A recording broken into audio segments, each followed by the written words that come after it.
Hi guys, welcome back to our channel. ఈరోజు మనం gravity అనే చాలా ఇంట్రెస్టింగ్ కాన్సెప్ట్ గురించి మాట్లాడుకుందాం. ఈ ఇన్విజిబుల్ ఫోర్స్ లిటరల్లీ విశ్వం మొత్తాన్ని హోల్డ్ చేసి పట్టుకుంటుంది. మనం గ్రౌండ్ మీద నిలబడటం నుంచి ప్లానెట్స్ సన్ చుట్టూ ఆర్బిట్ చేయడం వరకు అన్ని గ్రావిటీ వల్లనే జరుగుతాయి. బట్ క్వశ్చన్ ఏంటంటే, గ్రావిటీ అంటే ఏంటి, అది ఎలా పనిచేస్తుంది, మరి ఈ గ్రావిటీ స్పేస్ టైం మీద ఎలా వర్క్ అవుతుంది అనేది మనం ఈ వీడియోలో చూద్దాం. అండ్ లేట్ చేయకుండా let's dive into the topic, science of gravity. సింపుల్గా చెప్పాలి అంటే గ్రావిటీ అనేది ఒక ఫోర్స్. ఈ గ్రావిటీ రెండు ఆబ్జెక్ట్స్ని ఒకదాని వైపు ఇంకొకటి పుల్ చేయడానికి ఉపయోగపడుతుంది. ఇసాక్ న్యూటన్ 17th సెంచరీలో ఫస్ట్ టైం ఒక యాపిల్ ట్రీ నుంచి కింద పడడాన్ని చూసి గ్రావిటేషనల్ థియరీని ప్రపోజ్ చేశాడు. అప్పుడే ఆలోచించాడు, why did it fall down not up, అంటే యాపిల్ కింద ఎందుకు పడింది, పైకి ఎందుకు పోలేదు అని. అప్పుడు న్యూటన్ చెప్పిన థియరీ, ఈ యూనివర్స్లో ప్రతి ఆబ్జెక్ట్కి దాని మాస్కి సంబంధించి కొంత గ్రావిటీ ఉంటుంది. అలాగే ఆ ఆబ్జెక్ట్ తనకి ఉన్న గ్రావిటీతో ఇంకొక ఆబ్జెక్ట్ని వాటి మధ్య ఉన్న డిస్టెన్స్ని బేస్ చేసుకొని పుల్ చేస్తుంది. అంటే పెద్ద మాస్ ఉన్న ఆబ్జెక్ట్స్ ఎక్కువ అట్రాక్షన్ కలిగి ఉంటుంది, లైక్ మన ఎర్త్ అండ్ సన్. అందుకే మనం ఎర్త్ మీద ఉన్నప్పుడు అది మనల్ని తన సెంటర్ టువార్డ్స్ పుల్ చేస్తుంది. That's the gravity. Newton theory accurate అయినా కానీ కొన్ని సెంచరీస్ తర్వాత ఆల్బర్ట్ ఐన్స్టీన్ వచ్చాడు and he took gravity in to the next level. Einstein ఏమని చెప్పాడు అంటే, గ్రావిటీ అనేది ఫోర్స్ కాదు, అది స్పేస్ టైం బెండింగ్ అని. మీకు ఇది సింపుల్గా ఎక్స్ప్లెయిన్ చేస్తాం.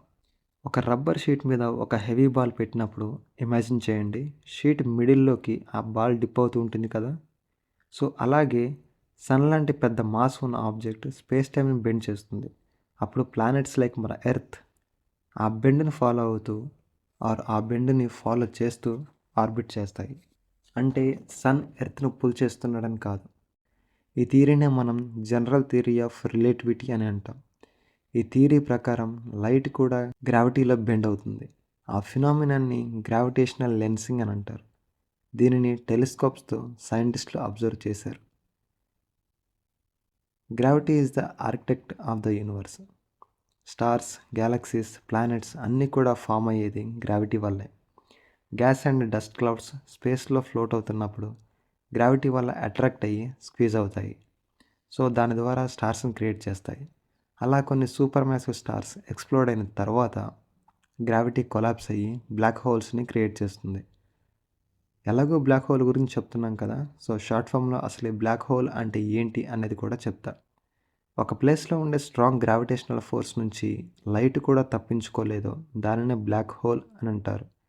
సో ఈ యూనివర్స్లో structure, moment and even time flow అనే వీటన్నింటినీ గ్రావిటీ డిసైడ్ చేస్తుంది.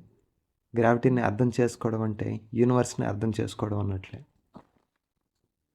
సో ఫ్రెండ్స్, నెక్స్ట్ టైం మీరు ఒక యాపిల్ కింద పడుతుంది అని చూస్తే జస్ట్ రిమెంబర్, దాని వెనుక ఒక చిన్న గ్రావిటీ స్టోరీ ఉంది అని. న్యూటన్ డిస్కవరీ నుంచి ఐన్స్టీన్ రిలేటివిటీ వరకు గ్రావిటీ మనకు చెప్పేది ఒకటే truth: space and time are not separate, they are one big cosmic fabric.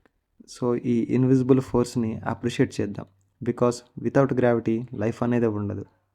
అంతే ఫ్రెండ్స్, ఈ వీడియో అయిపోయింది. మీకు ఈ వీడియో నచ్చి ఉంటే ఖచ్చితంగా లైక్ చేయండి, షేర్ చేయండి and subscribe for more amazing science stories.